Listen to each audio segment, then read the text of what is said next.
In this video, I'm going to show you how to save a scanner in Chartink.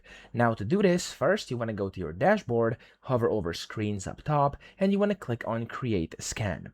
Now from here, you want to go and add on filters either by using magic filters or by adding them manually down here. I'm just actually going to go and do something simple. I'm going to do volume and I'm going to do greater than, and then I'm just going to do 1 million, okay? Just like this, and I'm actually going to go and run this scan, and that's the first thing you have to do. So to be able to actually save a scanner, or scan as they call it, you have to first run the scan. If you're not running it, if you have no stocks down here in this list, you won't be able to actually save it.